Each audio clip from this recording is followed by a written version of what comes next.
একেলা চলৰে কিহৰ ইঙ্গিত দিলে প্ৰদেশ কংগ্ৰেসেৰ সভাপতি ভূপেন বৰাই কংগ্ৰেসেৰ ৰাজ্যিক সভাপতি ভূপেন বৰাৰ এটা ফেসবুক পোস্টে ডাঙৰ ইঙ্গিত বহন কৰিছে বুলি কব পাৰি বিৰোধী দলসমূহ একত্ৰিত হোৱাৰ ক্ষেত্ৰত যে সমস্যা আছে তাৰে ইঙ্গিত দিছে এই পোস্টটোৱে 2026 পূৰ্বে অসমত বিৰোধী ৰাজনৈতিক দলসমূহ একত্ৰিত হোৱালৈকে ৰাজনৈতিক মহলত চৰ্চা অব্যাহত থকাৰ মাজতে কংগ্ৰেছৰ ৰাজ্যিক সভাপতি ভূপেন বৰাৰ এটা ফেসবুক পোস্টে ডাঙৰ ইঙ্গিত বহন কৰিছে বুলি ক'ব পাৰি বিৰোধী দলসমূহ একত্ৰিত হোৱাৰ ক্ষেত্ৰত যে সমস্যা আছে তাৰে ইঙ্গিত দিছে এই পোস্টটোৱে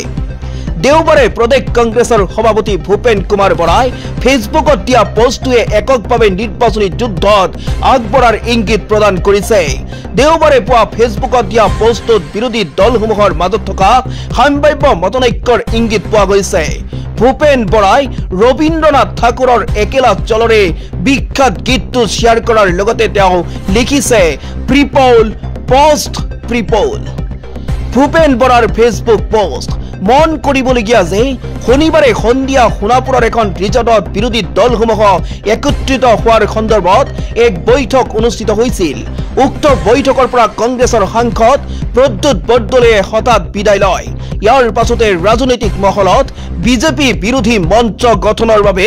একমতৰ ওপৰত সন্দেহৰ সৃষ্টি হয় 2026 বাবে অবিজেপি দলসমূহক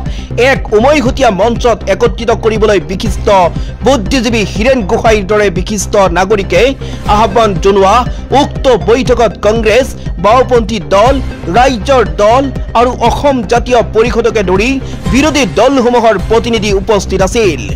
দুবাৰকৈ লোকসভাৰ সাংসদ তথা প্ৰাক্তন ৰাজ্যিক মন্ত্ৰী প্ৰদ্যুৎ বৰদলৈয়ে সভাখনৰ পৰা হঠাতে ওলাই আহি নিজৰ বাহনখনৰে সেই স্থান ত্যাগ কৰে এই সন্দৰ্ভত কোনো মন্তব্য দিবলৈ অস্বীকাৰ কৰিছিল সাংসদগৰাকীয়ে একেদৰে প্ৰদেশ কংগ্ৰেছৰ সভাপতি ভূপেন বৰাই বৈঠকৰ আলোচনাৰ কথা প্ৰকাশ কৰিবলৈ অস্বীকাৰ কৰি সিদ্ধান্তসমূহ আয়োজকসকলে অৱগত কৰিব বুলি কয়